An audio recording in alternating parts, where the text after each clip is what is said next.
Y vamos a Marcos capítulo 2. Nos toca ahí ahora.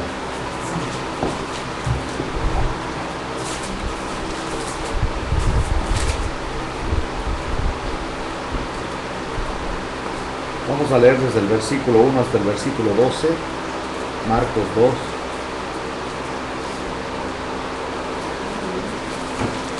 Entró Jesús otra vez en Capernaum después de algunos días y se oyó que estaba en casa. E inmediatamente, ustedes adelanten todos. E inmediatamente se juntaron muchos, de manera que ya no cabían ni aún a la puerta, y les predicaba la palabra. Entonces vinieron a él unos trayendo un paralítico que era cargado por 4. Y como no podían acercarse a él a causa de la multitud, descubrieron el techo de donde estaba, y haciendo una abertura, bajaron el lecho en que yacía el paralítico. Al ver Jesús la fe de ellos, dijo al paralítico: Hijo, tus pecados te son perdonados.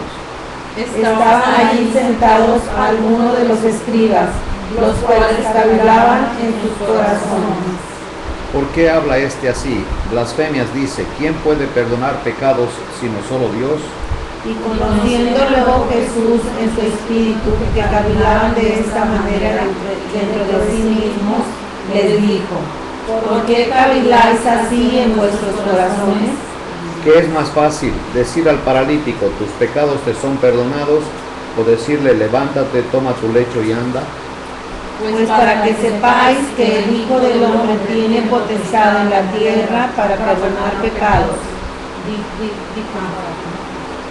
A ti te digo: levántate, toma tu lecho y vete a tu casa.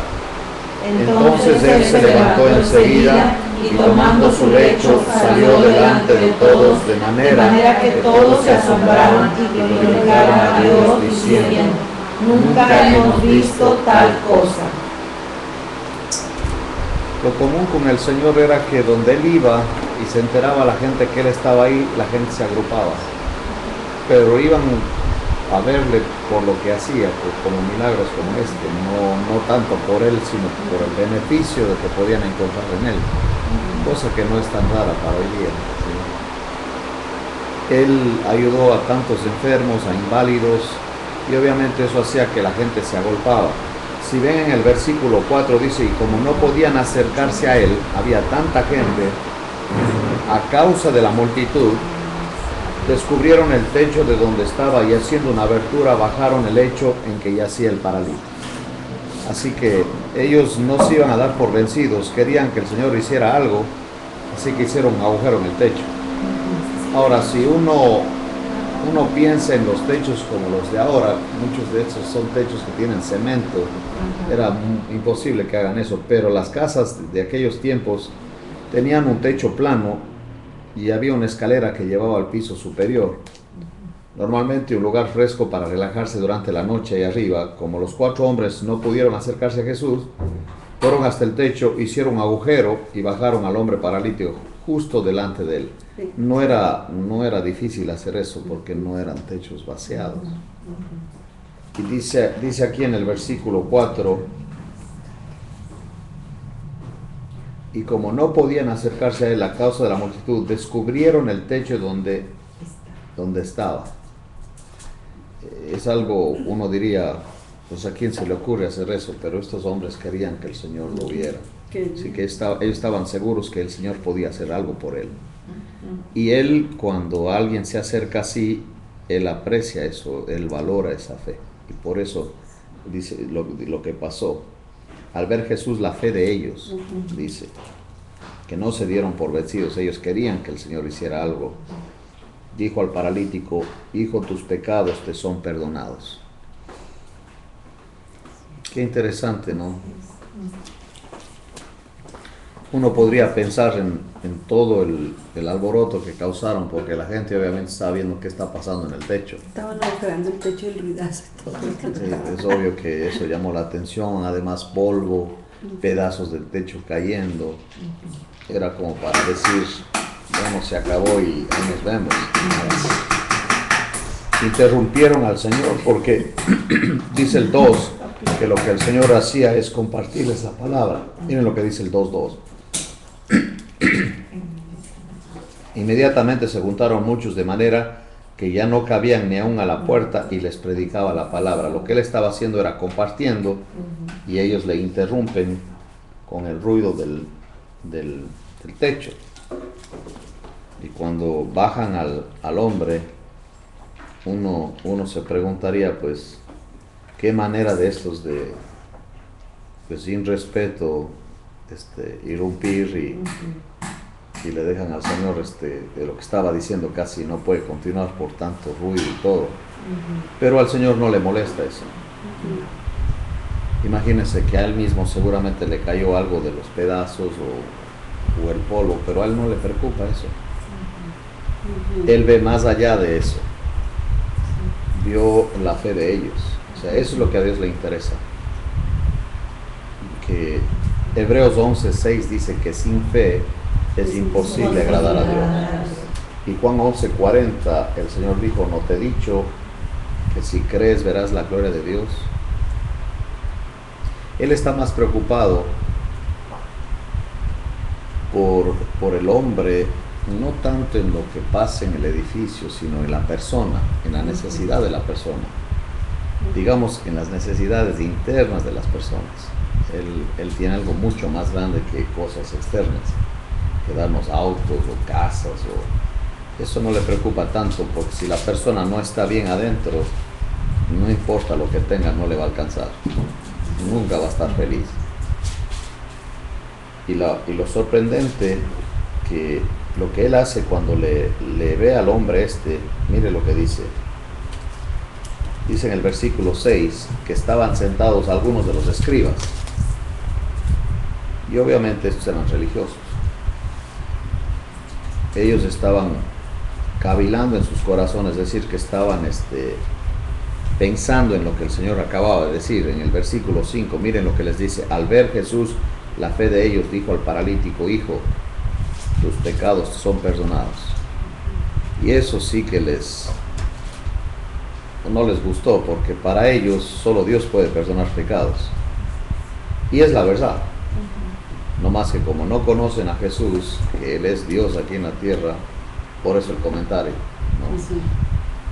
En el versículo 8, conociendo luego Jesús que en su espíritu, Él se dio cuenta en su espíritu que cavilaban de esta manera dentro de sí mismo, les dijo, ¿por qué caviláis así en vuestros corazones? Básicamente no le conocen, no creen, no saben quién es Él, y por eso esos comentarios. La forma de razonar de un religioso frente al Señor siempre es de recriminarle, porque al no conocerle y no aceptarle, entonces lo que Él diga o lo que Él quiera, no hay un rechazo. Imagínense la cara de los escribas cuando el Señor le dice, tus pecados son perdonados. Eso es para sacarle de quicio a un religioso. ¿Cómo puede decir Él eso? Pues, ¿con qué derecho, con qué autoridad puede decir eso? Es que Él tiene todo el derecho y toda la autoridad para hacer eso. Él es Dios que se hizo hombre. Y es lo hermoso de Él, que en lugar de apuntar a la sanidad de Él, el Señor va por perdonarle. Nosotros muchas veces al acercarnos al Señor estamos preocupados de que Él haga por nosotros y nos arregle algún problema de salud o algo externo, pero no en las cosas más grandes que Él puede darnos, como la salvación, como hacernos parte de la familia de Dios, como perdonar nuestros pecados. Y eso muestra la actitud de los escribas, muestra la actitud de un religioso, ¿no? El rechazo al Señor Jesús, y a la vez la implicación de que para que una persona pueda ser bendecido por Dios tiene que hacer algo, ¿no? Porque los judíos todo basaban en la ley, y la ley sí era por condición. Si te portas bien, te bendigo; no me haces caso, te maldigo. Entonces, al tener a un hombre así, obviamente interrumpen también, ensucian todo, hacen semejante distracción, semejante ruido y todo. Y el Señor no está preocupado en eso, diciendo, bueno, ¿y ahora quién va a pagar de esto? Ni nada, no le interesa. Ni siquiera está preocupado porque el paralítico está acostado y no puede pararse, sino que él va derechito a los pecados. Dice, tus pecados son perdonados. Sí, si uno pudiera mirar así, ¿qué es lo más grande que Él tiene para darnos? Obviamente la vida sería muy diferente. Y no nos detendríamos en estar con Él. Ahora, ¿qué pregunta tan difícil que hace el Señor? Vamos a ver, Él hace una pregunta. Dice Él en el versículo 9, ¿qué es más fácil? ¿Decir al paralítico, tus pecados te son perdonados? ¿O decirle, levántate, toma tu lecho y anda? ¿Qué es más fácil? ¿Tienen idea ustedes de qué sería lo más fácil? Toma tu lecho y anda, es fácil. Ninguno de los dos. Porque todos iban a criticar como que a los escribas, ¿verdad? Y además, ¿y quién iba a sanarle? ¿No? ¿Quién puede hacer eso? Que toma tu lecho y anda, un paralítico. O que le diga, tus pecados son perdonados. Las dos cosas para los escribas eran como no estaban ofensivas, era el que estaba hablando mal. Lo veían mal, no estaba. Y las dos son difíciles. No hay ninguna fácil. O sea, para nosotros las dos son imposibles. Exacto. Perdonar pecados no podemos. Y sanarle a alguien tampoco. Está paralítico, hay que decirle, levántate. Entonces, cuando Él hace esta pregunta, Para él. por eso Él hace esta Para pregunta, Jesús. ¿qué es más fácil? Decir al paralítico, tus pecados son perdonados. Bueno, fácil para ti, pero para nosotros para las dos son nosotros imposibles. ninguna, claro. Eso sí. Yo pensaba que para él. Usted Pero decía que era más obviamente fácil al hacer. hablar a los escribas que Les están estaba ahí, preguntando a ellos. es casi una pregunta que ni los abogados más preparados, nadie le puede contestar eso. Es una pregunta que obviamente apunta al poder de Él. O sea, si uno está pensando, dice, pues, si nos preguntas así, ninguno aquí puede perdonar pecados, solo Dios, y ninguno puede sanar así, sino solo Dios. Claro, Entonces, lo más fácil realmente es confiar en Dios, confiar en él. y Él es el que está hablando. Pues sí. Sí, o sea, es como decir, pues, para mí no hay nada imposible, para ustedes todo es difícil. Por lo que dice de abajito es lo que se entiende. Sí. ¿Verdad? Para que sepáis que el Hijo del Hombre tiene potestad en la tierra para perdonar pecados, dijo al paralítico, a ti te digo, levántate, toma tu lecho y vete a tu casa. Si recuerden que para un judío, muchas de las situaciones que ellos pasaban eran consecuencias de sus pecados. Y es que Dios, básicamente, si no cumplían la ley, Él dijo, maldiciones les va a caer a ustedes. Eso vimos nosotros en Deuteronomio 28. Deuteronomio 28, miren ahí, vamos a ver.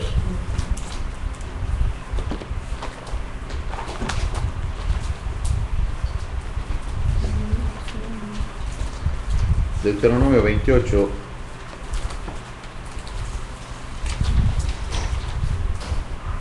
tiene 68 versículos. Hola Rosy, adelante. Un gusto. No se veía. Ah, ¿no se ve? No, por eso me vine en pijamas, pero no le hace. No, de hecho no se ve. Deuteronomio 28. Déjeme, pues, no se ve. No se ve, no Sí se está. ve. Vete, por favor. Gloria a Dios. Gloria a Dios, yo también. Lo entendió. Sí está al aire. Sí está, pastor. Ah, bueno, entonces era el Señor que me mandaba que quería que lo Sí, que viera. quería que viniera. Porque la pegaba y la prendía 2, 3 veces y... Noten esto, ¿no? Dice en Deuteronomio 28, fíjense cuántos versículos son. 68. Sí, y en el 1 dice bendiciones de la obediencia, ¿verdad? Eso es bajo la ley. Y esa parte va del 1 hasta el 14. Del 15 hasta el 68 dice consecuencias de la desobediencia. Entonces obviamente para un judío bajo la ley, miren lo que dice el 1, 28.1, acontecerá que si oyeres atentamente la voz de Jehová tu Dios para guardar y poner por obra todos sus mandamientos que yo te prescribo hoy, también Jehová tu Dios te exaltará sobre todas las naciones de la tierra. Y vendrán sobre ti todas estas bendiciones y te alcanzarán si oyeres la voz de Jehová tu Dios. Bendito serás tú en la ciudad y bendito tú en el campo. Bendito el fruto de tu vientre, el fruto de tu tierra, el fruto de tus bestias, la cría de tus vacas y los rebaños. Benditas serán tu canasta y tu arteza de amasar. Bendito serás tú en entrar y bendito en el salir. Jehová derrotará a tus enemigos que se levantaren contra ti. Por un camino saldrán contra ti, por 7 caminos huirán de delante de ti. Jehová te enviará su bendición sobre tus graneros, sobre todo aquello en que pusieres tu mano, y te bendecirá en la tierra que Jehová tu Dios te da. Entonces son 14 versículos de bendiciones basadas en la obediencia.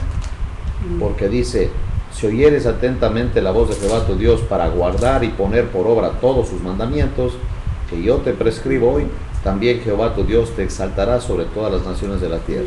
O sea, es una por condición, ¿no? Pero luego en el versículo 15, mire lo que dice ahí. Eso ya, y son más versículos, de los 68 versículos que usted tiene, solamente 14 de bendiciones y 54 de maldición. Mire lo que dice en el 15. Pero acontecerá, si no oyeres la voz de Jehová tu Dios para procurar cumplir todos sus mandamientos y sus estatutos, que yo te intimo hoy, que vendrán sobre ti todas estas maldiciones y te alcanzarán. Maldito serás tú en la ciudad y maldito en el campo. Maldita tu canasta y tu arteza de amasar. Maldito el fruto de tu vientre, el fruto de tu tierra, la cría de tus vacas y los rebaños de tus ovejas. Maldito serás en tu entrar y maldito en tu salir. Y Jehová enviará contra ti la maldición, quebranto y asombro en todo cuanto pusieres mano e hicieres, hasta que seas destruido y perezcas pronto a causa de la maldad de tus obras por las cuales me habrás dejado. Entonces, para un judío, si iba a haber una bendición, era una condición que tenía que obedecer. Entonces, cuando el Señor, cuando se acercan, vamos a ver esto aquí, que se acerca a este hombre, y lo interesante es que ni siquiera él dijo nada. Esta es la gracia de Dios. Miren lo que en el capítulo 2 dice, en el versículo 4, no podían acercarse a él. Estoy en Marcos, Marcos 2, si regresamos a Marcos.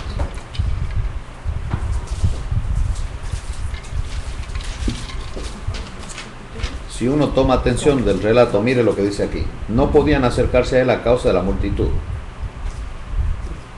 Los amigos de este paralítico no podían acercarse con él. El paralítico no hacía nada para llegar a Jesús. Simplemente eran los amigos los que estaban interesados, ¿no? Descubrieron el techo donde estaba y haciendo una abertura bajaron el lecho en que yacía el paralítico. Al ver Jesús la fe de ellos, ni siquiera es la fe del paralítico. La fe de ellos. Los amigos, dice, le dijo al paralítico, hijo, tus pecados te son perdonados. Es impresionante porque la implicación, acuérdense ustedes que la desobediencia trae maldición. Y las consecuencias del pecado sí nos hacen daño, mucho daño, ¿no? Y aquí, al decirle tus pecados te son perdonados, es como decir, te bendigo a pesar de que no me obedezcas, a pesar de que me des la espalda, a pesar de que no cumplas la ley, a pesar de todo. Eso es la gracia de Dios. O sea, él aquí aplica la gracia que ni siquiera el paralítico estaba pidiendo que haga nada, eran sus amigos. Entonces es un acto soberano de él, y que le perdone los pecados sin ni siquiera él haber dicho, pues me arrepiento de mis pecados ni nada. Eso muestra la autoridad de él, que tiene misericordia a alguien que ni siquiera le ha pedido nada. Él tiene misericordia porque él así quiere. Y dice aquí que obviamente él fue sanado, el hombre este, ¿no?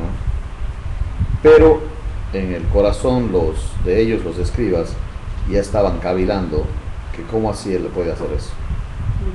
Y entonces la pregunta, regresando a la pregunta, ¿qué es más fácil decirle al paralítico, tus pecados te son perdonados, o decirle, levántate, toma tu lecho y anda?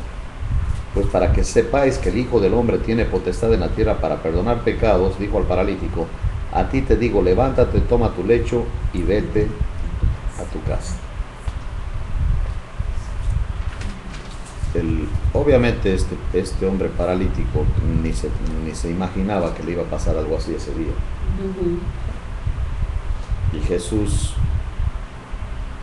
viendo la inquietud de ellos, dice, estoy aquí está aquí Él para perdonar pecados. Porque antes no había eso. No. Era si no Nadie obedecías, podía hacerlo. eras maldecido. Podían oír a un profeta, podían oír a un sacerdote, pero nunca nadie ha tenido la autoridad de decir eso. Y hoy día es igual. Nadie tiene esa autoridad, solamente Él. Y por eso miren lo que dice en Primera de Juan.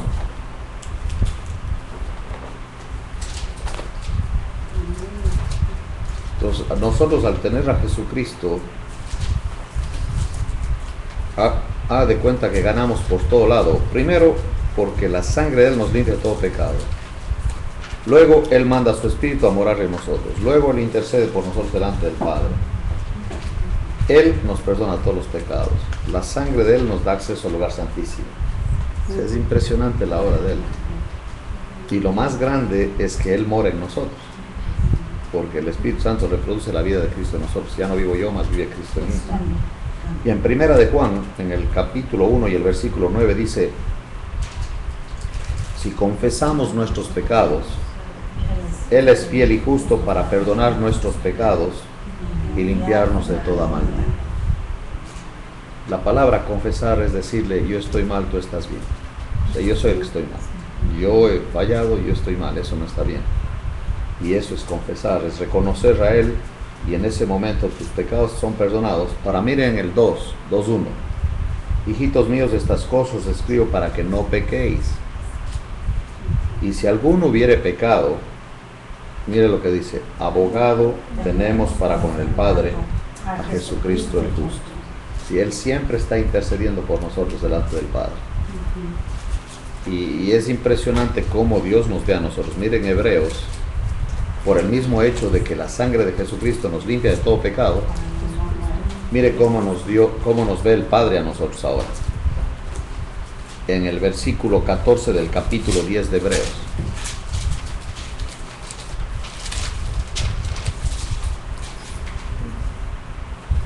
Porque con una sola ofrenda hizo perfectos para siempre a los santificados.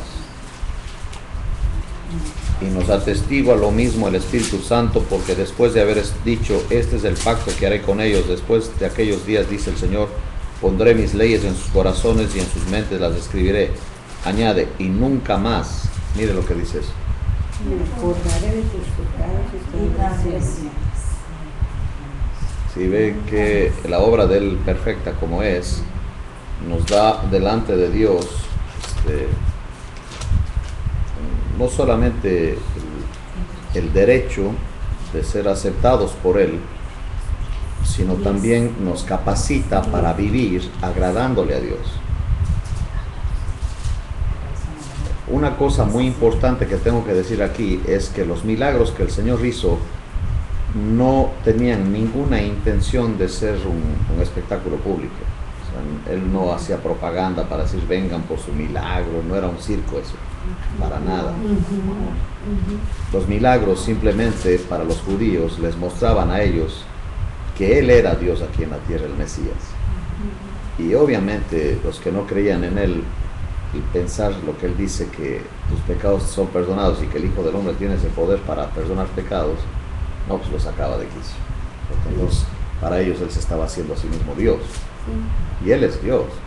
Y ese es el punto hoy día. Si uno cree al Señor Jesucristo, también tiene que aceptar que los pecados han sido perdonados. Y delante de Dios ya no existe eso. Porque la sangre de Cristo nos limpia de todo pecado. Mire lo que dice Hebreos 10:19. Acuérdense que en el lugar santísimo, que era el segundo aposento en el tabernáculo, primero estaba el lugar santo, y tras la cortina, esa cortina gruesa, estaba el lugar santísimo, donde entraba el sumo sacerdote una vez al año, con sangre por sus pecados y los del pueblo. Si Dios lo aceptaba, por un año Dios ya no aplicaría su juicio a Israel. Si Dios no lo aceptaba, que haya muerto, fulminado en ese instante. Y mire ahora con nosotros, por la obra de Cristo, en el 10:19 de Hebreos dice: así que, hermanos, teniendo libertad para entrar, ¿dónde? En el lugar santísimo, por la sangre de Jesucristo. Por el camino nuevo y vivo que Él nos abrió a través del velo, esto es, de su carne.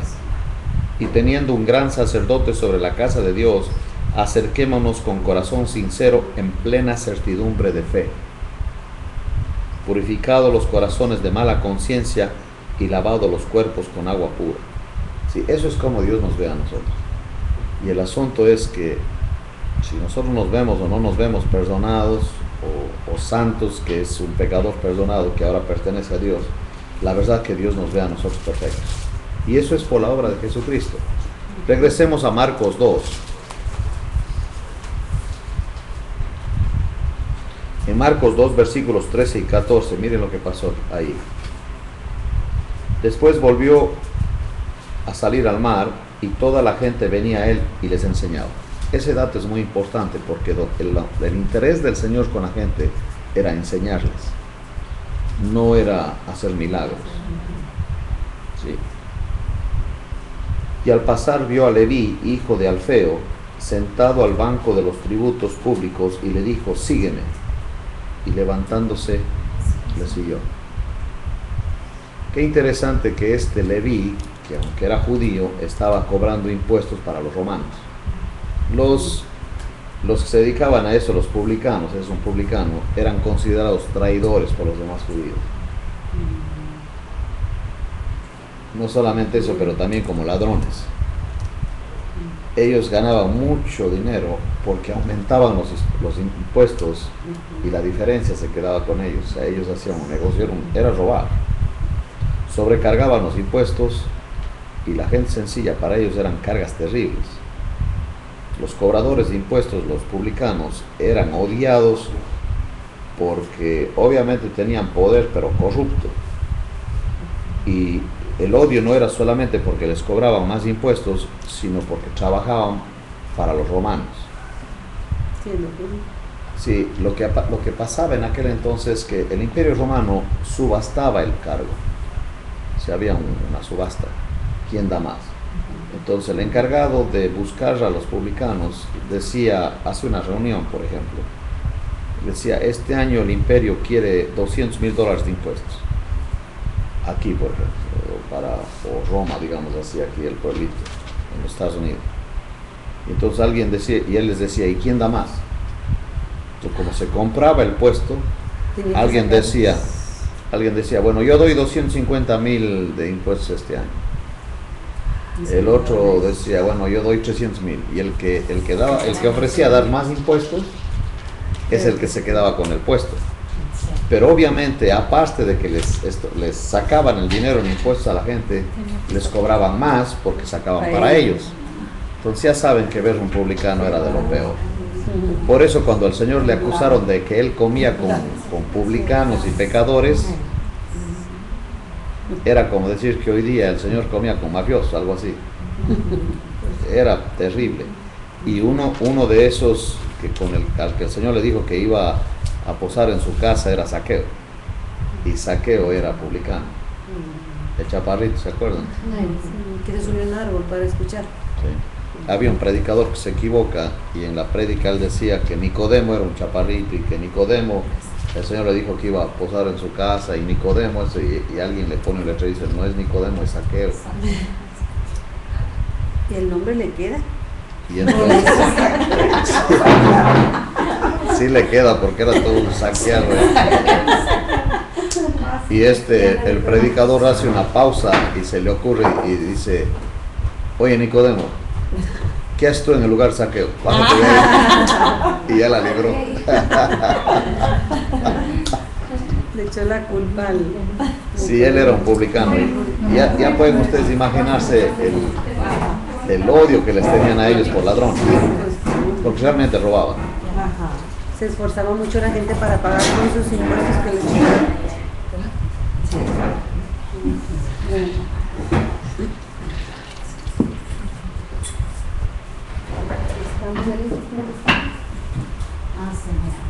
Ahora miren conmigo en Marcos 2:15.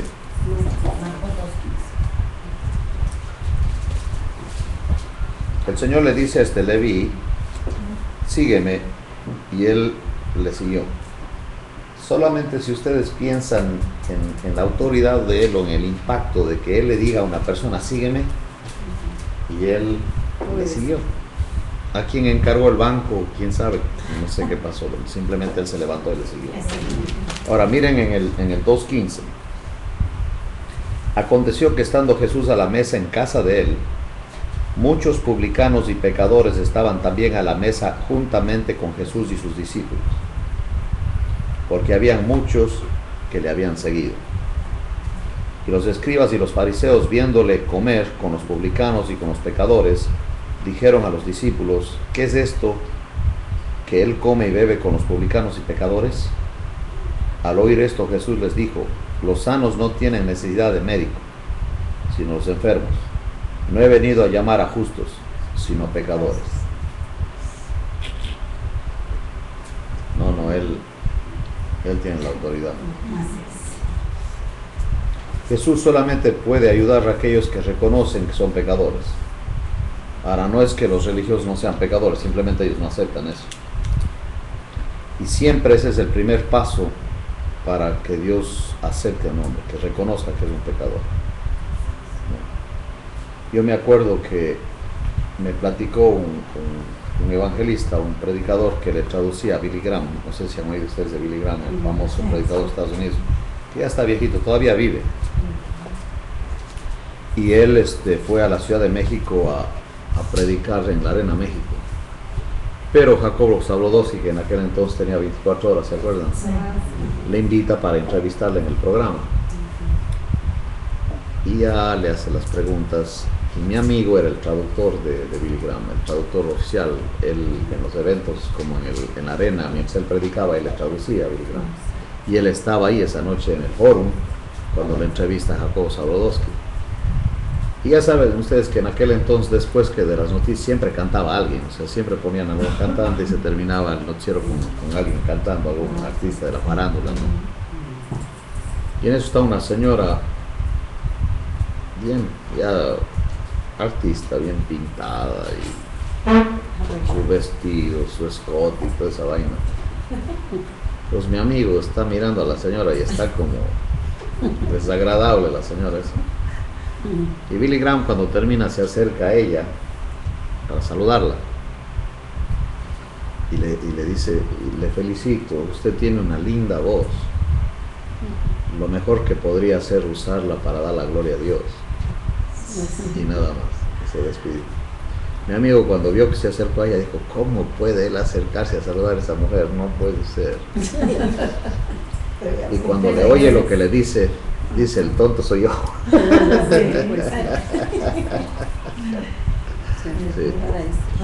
O sea, para hablarle de Dios. Si uno se acerca a un pecador no para aliarte en sus fechorías, sino para hablarle del Señor, ¿no? Y ya pueden ustedes imaginarse cómo se sentían los religiosos cuando se enteran de que el Señor estaba comiendo con pecadores y publicanos. O sea, con toda la gente que nadie quería, con los más odiosos. Y la respuesta del Señor dice: pues efectivamente estoy aquí porque para eso vine por los pecadores, no por los justos. Los justos no me invitan, los pecadores sí. Sí, eso es bien interesante, que los religiosos al lado del Señor no la pasaban bien. No, el Señor no les caía bien, pero los pecadores estaban muy a gusto con él. Hoy día es al revés. A los predicadores, los religiosos están muy contentos y los pecadores no los pueden ver. Obviamente no están representando al Señor Jesús, sino a sí mismos. ¿Se da cuenta eso? Sí. Una buena prueba sería: ¿cómo se sienten los pecadores al lado de este hombre, del predicador? ¿No? Si se sienten mal, obviamente no está haciendo el trabajo del Señor.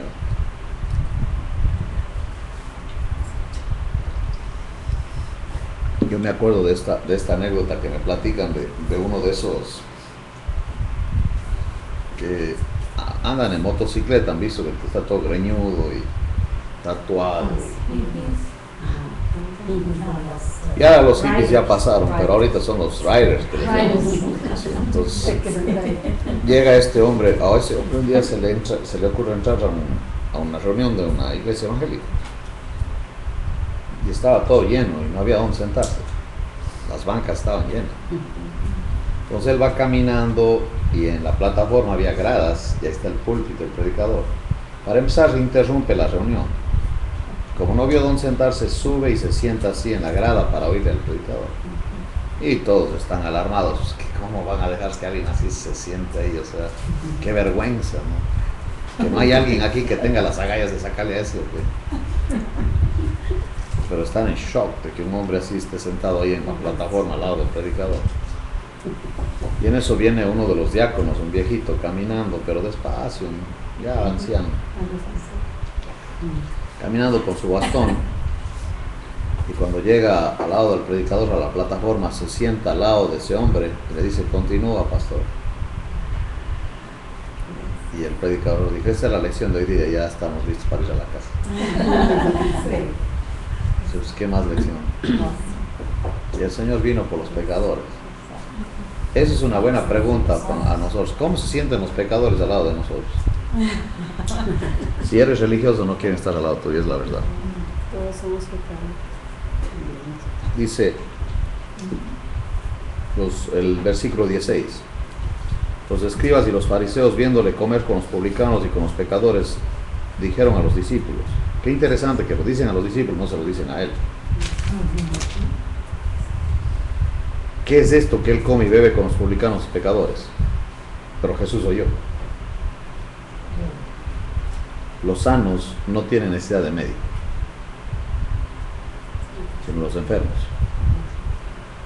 No he venido a llamar a justos, sino a pecadores. Entonces ahí tenemos nosotros la autoridad de Él. Estamos viendo cómo Él tiene poder para perdonar pecados y cómo Él ama a los pecadores. ¿Sí? Y los pecadores se sienten muy a gusto al lado de Él.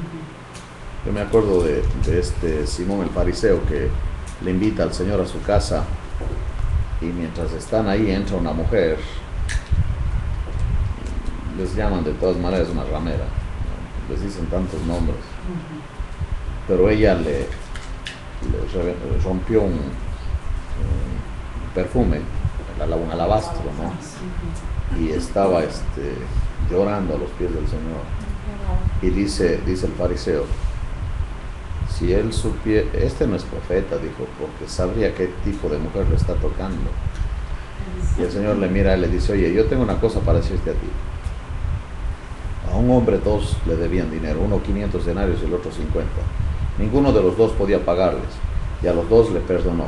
¿Quién le ama más? Y obviamente dijo: al que le perdonó más. Dijo: efectivamente, dijo, cuando yo entré en esta casa, no me lavaste los pies, no me recibiste con beso, no me ungiste con aceite. Y esta mujer, desde que yo he llegado, no ha dejado de mojar mis pies con sus lágrimas y secarlos con sus cabellos. Más ama al que más se le perdona. Sí, un religioso no aguanta al Señor. Por eso tengo fobia a los religiosos, la verdad. No solo son traicioneros, pero tanta hipocresía.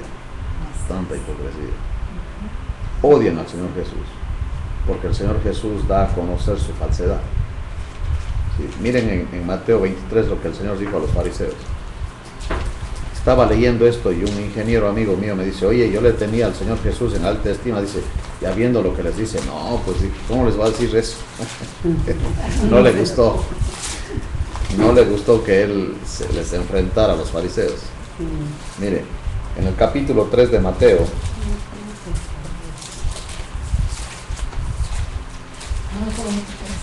Mateo 23, 13, voy a empezar ahí. Dice: mas hay de vosotros, escribas y fariseos, hipócritas. Ya para empezar, a nadie le gusta que le digan hipócrita. Y que le diga hipócrita a los que son los líderes religiosos. Eso está como jugándose la cabeza, y efectivamente querían matarlo. Y varias veces estaban dispuestos a apedrearle, pero no pudieron hacerle nada porque no había llegado la hora de él. Cuando llegó la hora, sí, hicieron lo que quisieron con él. Y él mismo dijo: es las horas de las tinieblas. Dijo él: yo pongo mi vida, yo la doy. A él nadie le quitó la vida, él la entregó. Por eso en la cruz dijo: en tus manos encomiendo mi espíritu, y murió. Si él no hace eso, nunca muere, porque él es la vida, él dio la vida, ¿no? Y les dice: hay de vosotros, escribas y fariseos, hipócritas, porque cerráis el reino de los cielos delante de los hombres, pues ni entráis vosotros, ni dejáis entrar a los que están entrando. Imagínense. Ni carne ni pescado estos. Y les dice así de frente: hay de vosotros, escribas y fariseos hipócritas, porque devoráis las casas de las viudas y como pretexto hacéis largas oraciones, por esto recibiréis mayor condenación. Es como si yo, como religioso, si fuera un religioso, llego a la casa de una viuda y empiezo a orar largo, hasta sea la hora de la comida. Y le quito lo poquito que ella tiene para que me dé de comer a mí. Básicamente es lo que está diciendo. Si no te da vergüenza, deberías llevarle algo a la viuda y no quitarle lo que tiene. Y para quitarle hacen largas oraciones, dice, religiosos. Dice el 15: hay de vosotros, escribas y fariseos hipócritas, porque recorréis mar y tierra para hacer un prosélito. Un prosélito es un seguidor de ellos. El Señor no nos mandó a ser prosélitos, sino discípulos. Pero no discípulos míos, sino discípulos de Él. Que le sigan a Él, no a mí. Si yo estoy haciendo gente que me siga a mí, esos son prosélitos, ¿entienden? Es la diferencia entre un prosélito y un discípulo. Y estos fariseos no estaban encontrando gente para que sigan al Señor, sino para que le sigan a ellos, ¿no? Y dice aquí que van por mar y tierra para hacer un prosélito, y una vez hecho, le hacéis 2 veces más hijos del infierno que vosotros. Imagínense un religioso, que el daño que hace una persona. ¿Por qué? Porque como no le da el evangelio, le da mentiras, le hace doblemente del infierno, porque ahora para quitarle las mentiras primero, para poder darle el evangelio, ahora quítele esas onceras que agarró, todas esas mentiras que cree que le dieron, que un religioso le enseñó. Se complica el asunto. Para que suelte todo eso primero, para que esté libre para oír el evangelio, tremendo es. Entonces por eso les digo, tanto daño que hacen los religiosos. Hay de vosotros guías ciegos, dice el 16, que decís: si alguno jura por el templo no es nada, pero si alguno jura por el oro del templo es deudor. Ya saben dónde estaba el corazón de ellos. En la pedacera. ¿Cómo era lo que vi? El letrero que decía: pedacera, que se compra pedacera de oro, dice. Esto, si le ven a alguien que llega con sus anillos de oro y todo, digan: no, bienvenido. Si viene nomás con un rebozo, sáquese de aquí. Estos valoraban mucho las cosas.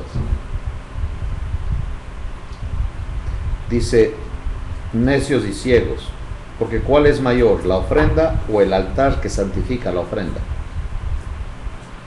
Pues el que jura por el altar jura por él y por todo lo que está sobre él. Y el que jura por el templo jura por él y por él, por el que lo habita. Y el que jura por el cielo jura por el trono de Dios y por aquel que está sentado en él. Ay de vosotros, escribas y fariseos hipócritas, porque diezmáis la menta y el eneldo y el comino, y dejáis lo más importante de la ley, la justicia, la misericordia y la fe. Esto era necesario hacer sin dejar de hacer aquello. Guías ciegos, que coláis el mosquito y tragáis el camello. Ay de vosotros, escribas y fariseos hipócritas, porque limpiáis lo de fuera del vaso y del plato, pero por dentro estáis llenos de robo y de injusticia. Fariseo ciego, limpia primero lo de dentro del vaso y del plato, para que también lo de fuera sea limpio. Es fuerte. Y por eso cuando él le dice al paralítico: tus pecados son perdonados, era para sacarlos de quicio, porque él se está haciendo a sí mismo Dios. ¿Sí? Entonces estamos viendo la autoridad de él, el poder de él, que él simplemente hace misericordia como él quiere. Miren en el capítulo 3, versículo 1. Otra vez entró Jesús en la sinagoga y había allí un hombre que tenía seca una mano. Y le acechaban para ver si en el día de reposo le sanaría, a fin de poder acusarlo. Qué impresionante. Ellos no están interesados que el de la mano seca se sane, sino de buscar una excusa para criticarle al Señor. Increíble.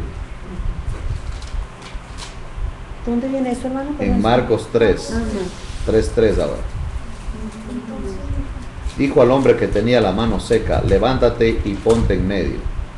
Y les dijo: ¿Es lícito en los días de reposo hacer bien o hacer mal, salvar la vida o quitarla?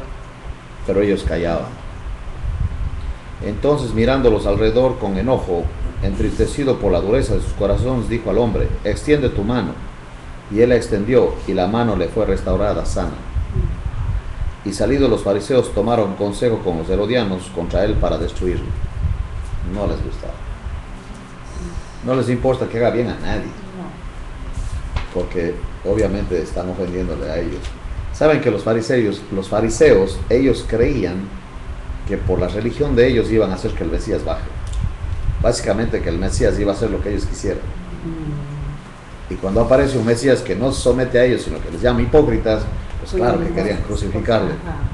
Y sí, lo crucificaron. Sí, él tiene la autoridad. El Señor les hace preguntas que realmente no pueden contestar. Siempre se quedan callados cuando Él hace una pregunta. Los religiosos se quedaban enmudecidos. Pues, ¿qué le iban a contestar? Él tiene toda la autoridad. Miren en Marcos 3:6. Salidos los fariseos tomaron consejo con los herodianos, son los seguidores de Herodes, contra él para destruirle. Una vez que el Señor hace un milagro en un sábado, para ellos él ya con eso tenían. Porque era el día de reposo. Y una cosa importante es que los judíos, los fariseos, que estén aliados con los Herodes, eso no podía ocurrir. O sea, ellos a los romanos no los querían. Ni siquiera los gentiles los querían. Los judíos les llamaban a los gentiles perros, y menos estar aliados con los de Herodes, que eran básicamente el imperio que les oprimía. Pero para irse en contra de Jesús, sí se iban a aliar. Los herodianos eran un partido político que obviamente apoyaba al gobierno de Herodes y a los romanos. Y los fariseos despreciaban a los romanos. Pero una vez que se trata de irse en contra de Jesús, los herodianos son cuatachos, ya nada que ver. Ya están aliados. Ellos querían matarlo. Y para ello necesitaban la ayuda de los romanos, y por eso aliarse con los herodianos. Ahora vamos a ver algo más. En el 3 del 7, voy a leer del 7 al 8, dice: mas Jesús se retiró al mar con sus discípulos, y le siguió una gran multitud de Galilea y de Judea, de Jerusalén, de Idumea, del otro lado del Jordán, y de los alrededores de Tiro y de Sidón. Oyendo cuán grandes cosas hacía, grandes multitudes vinieron a él. Otra vez, ¿por qué venía la gente a él? ¿Qué es lo que les movía que querían beneficio para los ellos. milagros? Ya les había dado de comer, ¿se Si ustedes tienen una reunión donde que diga ven por tu milagro, se llena.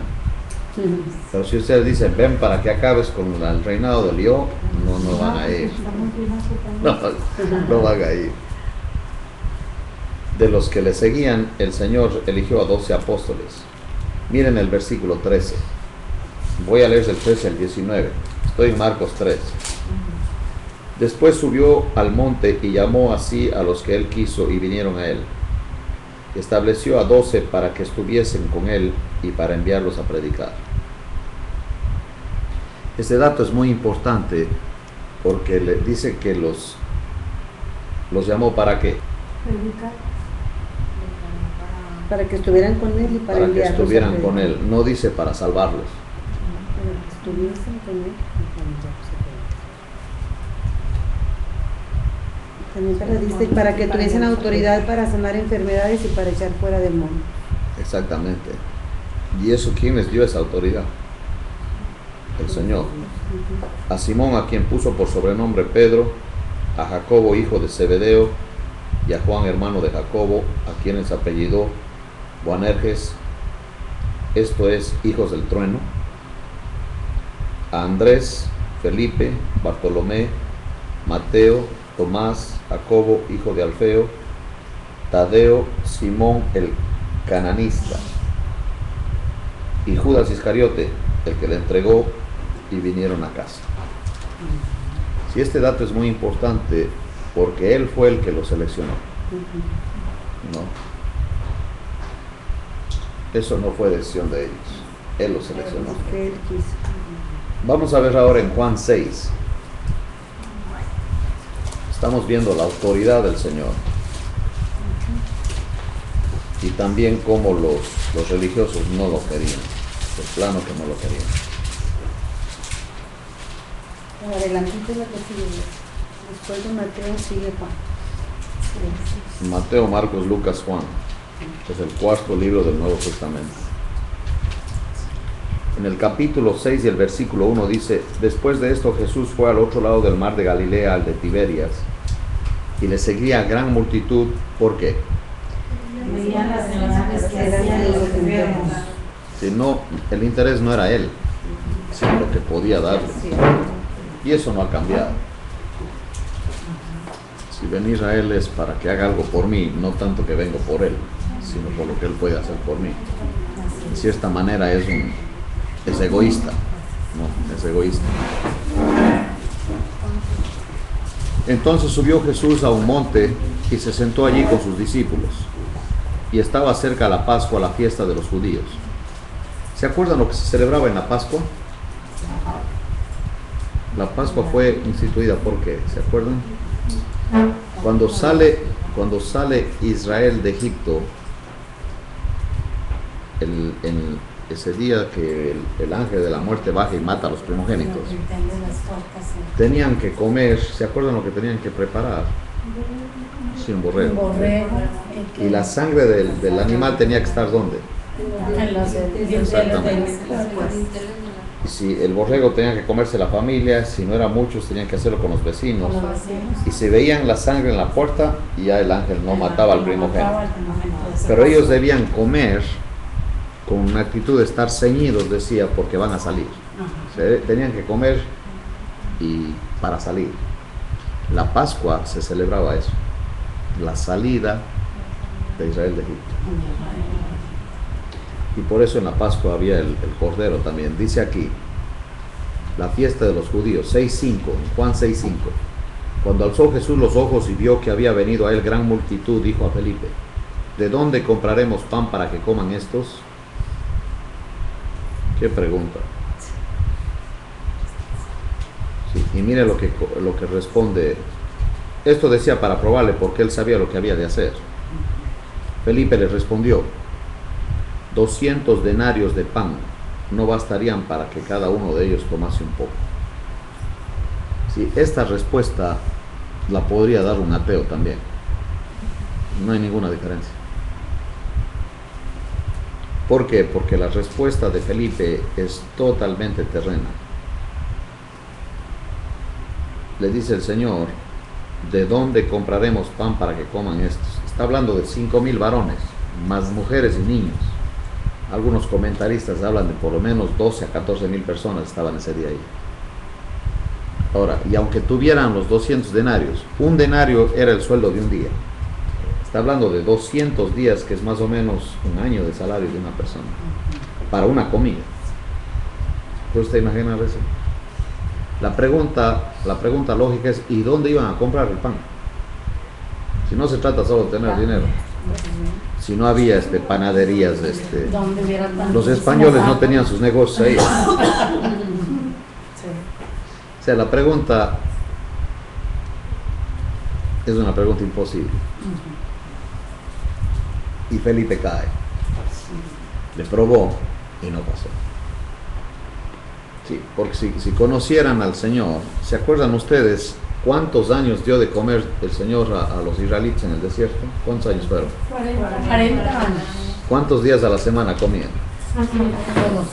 Todos los días. ¿Y qué comían? ¿Se acuerdan? Maná. Y era interesante porque Dios les dijo a los israelitas que agarren la porción del día, no más. ¿Pero qué hacían ellos? Guardaban. Agarraban más. ¿Y el día siguiente qué pasaba con el maná? Se echaba a perder. Engusanado. Tan tercos. Entonces dijo: esta porción va a haber todos los días, no tienen que agarrar para mañana, pero agarraban para mañana. Cuando cruzaron el Mar Rojo, el Señor les dice que crucen tranquilamente, ellos corrieron.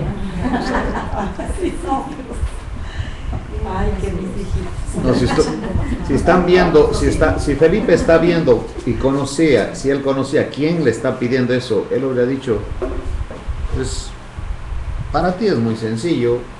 Tú alimentaste por 40 años a nuestros padres a dar una comida a tanta poca gente, porque cuando ustedes están hablando de Israel moviéndose de Egipto a Canaán, están hablando de más o menos 3 millones de personas.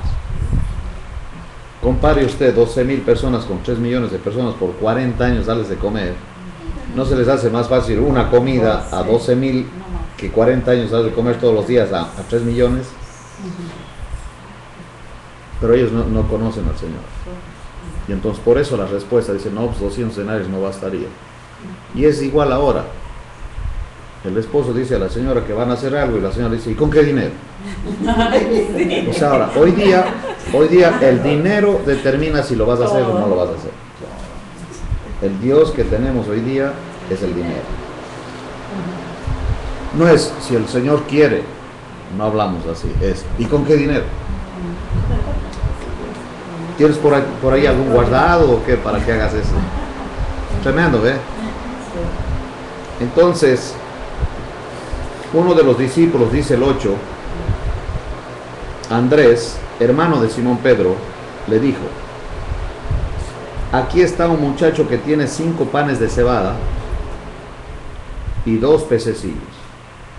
Imagínense, 5 panes y 2 pececillos de un niño. Por eso el Señor decía que los niños dejan que se acerquen. Porque el niño entregó lo que traía, dijo, no, ¿qué te pasa? Es mío, no. Lo dejó. Y dice aquí, ¿mas qué es esto para tantos?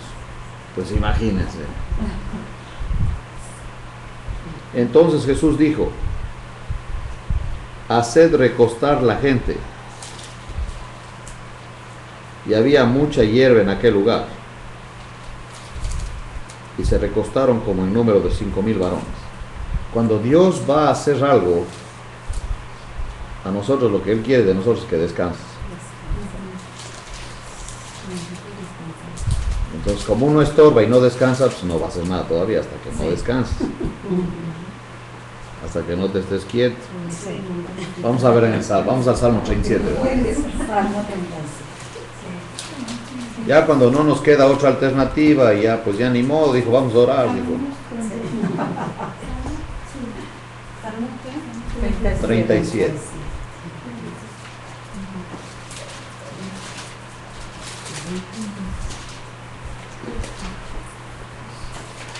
Mire lo que dice el versículo 7.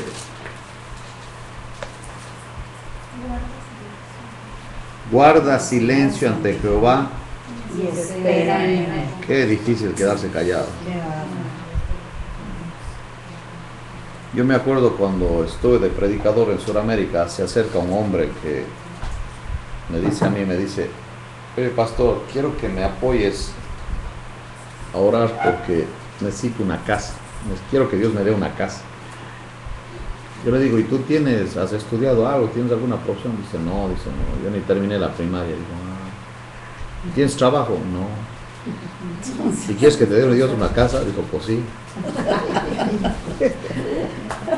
Yo le quedo viendo así bien incrédulo. Ok, vamos a orar que el Señor te dé una casa. O sea, ese solo pastores hipócritas somos, ¿me entienden? ¿Qué va a creer que Dios le va a dar una casa? Es mentira. Ok, oro por él, por la casa de él. Ya unos meses me dice, oye, quiero que vengas a mi casa, dice, para orar ahí y darle gracias a Dios porque Él me dio una casa. Yo le dije, ahora sí me vas a decir cómo pasó eso porque sí me llamó la atención. Dije, ¿cómo? ¿Ya tienes una casa tú? Sí, dijo, ya el Señor ya me dio la casa, gracias a Dios, gloria a Dios, aleluya. Digo, ahora sí, dime, ¿cómo es que tienes la casa? Dice, mira, yo vivía en la casa de mi suegra con mi esposa, pero mi esposa murió y mi suegra me echó. Por eso yo necesitaba una casa. Entonces un compadre mío estaba vendiendo un terreno grande. Y yo le dije que por fe yo se lo compraba. Digo, ¿y tú tenías dinero? No, dijo, yo tenía ni un centavo. Pero por fe yo le compraba a él el terreno. Nos hicimos el negocio. Sin nada de dinero. Y en eso dice un amigo mío se enteró que yo estaba comprando ese terreno y me dijo que él estaba interesado en la mitad de ese terreno y yo se lo vendí a él. Y con la mitad que él me pagó, yo pagué todo el terreno. Y la mitad que me quedó a mí, todavía era muy grande, la dividí. Vendí la otra mitad y con eso hice la casa.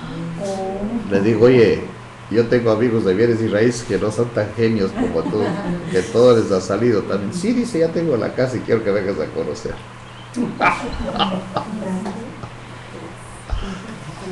Y este hombre estaba convencido que Dios le podía dar una casa y sí, se la dio.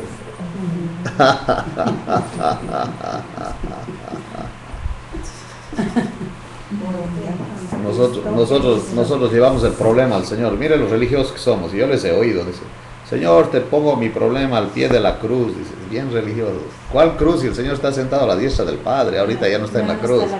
Si dejas de la cruz ya no sirve. Dejo mi problema al pie de la cruz, dice. Y ya termina la oración, dice, no, por si acaso te demores, y se lleva el problema.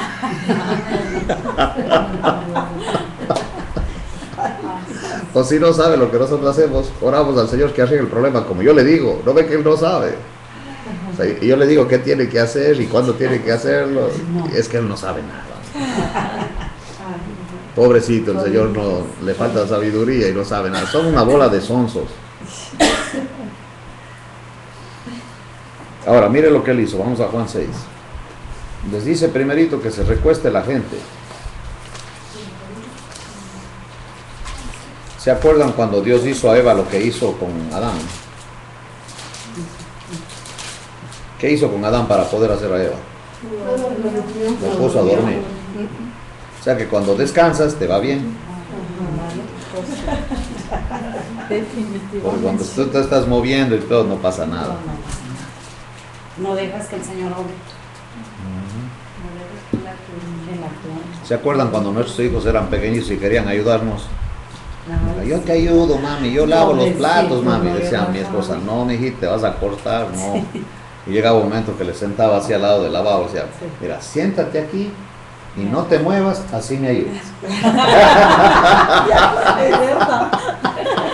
Sí. Es exactamente lo que tiene que hacer Dios con nosotros. Ahora, te voy a sentar a vos aquí. Es más, te voy a mandar al hospital ya para que aquí, ahí que te estés acostado y no tengas opción, porque si no contigo no se puede. Ya una vez que estés descansadito, ahora sí voy a hablar yo. Pero me estás estorbando. Y ya leímos lo que dice, guarda silencio ante Jehová y espera en Él. Qué difícil quedarse callado y esperar. Estoy viendo ahí en McAllen, hay esos lugares donde llega el camión, ¿no? Y está la gente esperando ahí, no tienen otra, o sea, llega el camión, se suben y se van. Sí. Pero obviamente hay gente que no quieren esperar, no, dice, se va a tardar y se agarran a caminar. Pero ¿quién llega más pronto? Los que esperaron. El que espera. Porque el que espera al rato dice adiós, le dice desde el camión.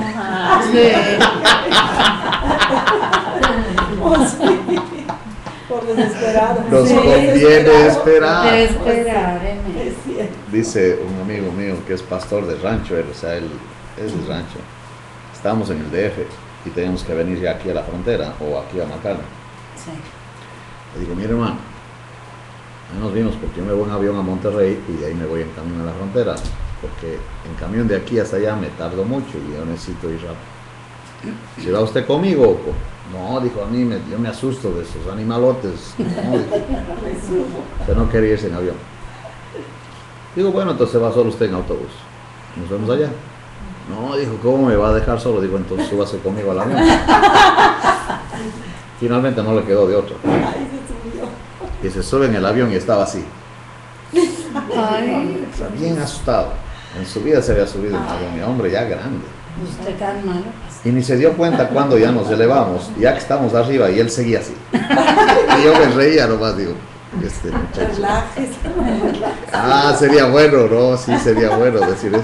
Siempre es bueno decirle relájese a otro, cuando le toca relajarse a uno, no lo hace. Y entonces me pregunta, dice, ¿y ya nos elevamos? Digo, sí, ya, mire por la ventana. Ya, pues llegamos. Y ve por la ventana y dice, los cielos cuentan la gloria de Dios. Empieza a recitar el Salmo 19. Sí. Y obviamente llegamos como una hora y un poquito más.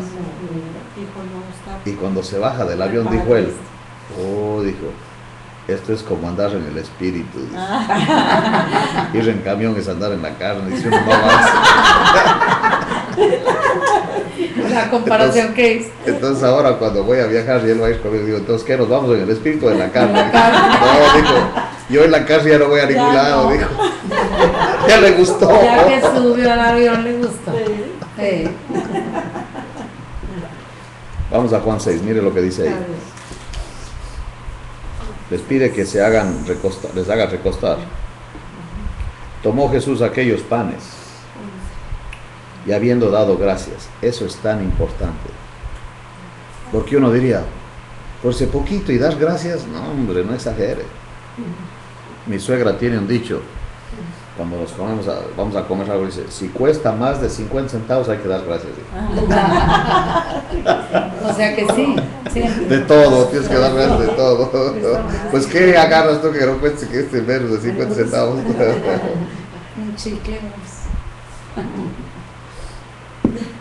Qué impresionante que del poquito que le da gracias al papá. Qué lección. Eso que viene a dar, dice, da gracias. Y cuando alguien pregunta de la comida, ¿qué es esto? ¿Dónde está? En el desierto. Acuérdense que maná es ¿qué es esto? ¿Qué es esto? La pregunta ¿qué es esto? Es la maná. maná. Es el significado. Maná es ¿qué es ¿Qué esto? es esto? Y cuando alguien pregunta eso, digo, andas en el desierto. ¿Qué es esto? Está diciendo maná. No sé. Así que no anden preguntando eso, No. ¿qué es esto? Porque ahí anda en el desierto. No más de gracias a Dios. Gracias a Dios por lo que sé. Y dice Pablo, da gracias a Dios en todo. Ahora, habiendo dado gracias, los repartió entre los discípulos y los discípulos entre los que estaban recostados, asimismo de los peces cuanto querían. Era bastante. Para él es tan fácil arreglar esa necesidad. Y cuando se hubieron saciado, dijo a sus discípulos, recoged los pedazos que sobraron para que no se pierda nada. Imagínense ustedes, ¿cuántos discípulos eran? 12. Y recogieron pues y llenaron 12 cestas de pedazos. Cada uno tenía una cesta. Y viéndose la cara el uno al otro, y no, que no había, que no sé qué. ¿Se da cuenta el mensaje que el Señor les dio a ellos ese día? Recogieron pues y llenaron 12 cestas de pedazos que de los 5 panes de cebada sobraron a los que habían comido. Aquellos hombres entonces, viendo la señal que Jesús había hecho, dijeron, este verdaderamente es el profeta que había de venir al mundo. Pero entendiendo Jesús que iban a venir para apoderarse de él y hacerle rey, volvió a retirarse al monte él solo. Él tiene toda la autoridad. Él puede perdonar pecados. Él puede sanar. Aún en el día de reposo, porque Él es el Señor del día de reposo. Él puede alimentar a la multitud. Y lo único que Él pide es que le creamos. Y noten que el énfasis siempre en lo que el Señor hacía era enseñar. Y los milagros que Él hacía era por un acto de misericordia. Porque Él es el Mesías. Y como tiene todo el poder de arreglar las situaciones, es bien sencillo. El problema es que le creamos. Como estos muchachos que no les importó romper el techo. Al rato lo arreglamos, hombre, tú rompe el techo, pero queremos que el Señor obre aquí. Y el paralítico ni se dio por percatado de qué estaba pasando, porque él qué puede hacer. Y el Señor, al ver la fe de sus amigos, dijo, tus pecados te son perdonados. Es un acto soberano de Él, porque ni le pidió nada al paralítico. Simplemente Él decidió hacer eso a favor de Él. Vamos a orar. Señor, gracias por tu palabra que es verdad. Gracias porque en ella podemos conocerte y el poder y la autoridad que tú tienes. A la vez, Señor, nos damos cuenta cuán limitados somos nosotros cuando no te creemos. Y nuestras soluciones o nuestras respuestas a las preguntas también son muy limitadas porque son terrenas, sin considerar tu poder y tu grandeza. Gracias por enseñarnos constantemente, Señor, y gracias porque también en nuestra vida podemos ver tu fidelidad, que a pesar de que te ignoramos y te damos la espalda, tú siempre nos cuidas, nos proteges y nos guías. Gracias por tu Espíritu Santo que constantemente intercede por nosotros desde dentro de nosotros y por Jesucristo que intercede delante de ti allá en los cielos. Te damos la gloria y las gracias en el nombre de Cristo Jesús. Amén. Gracias a Dios. Gracias. Por los alimentos que vamos a hacer. Y también, hermano, por Davidito para que salgan en sus exámenes. Bueno, muy bien.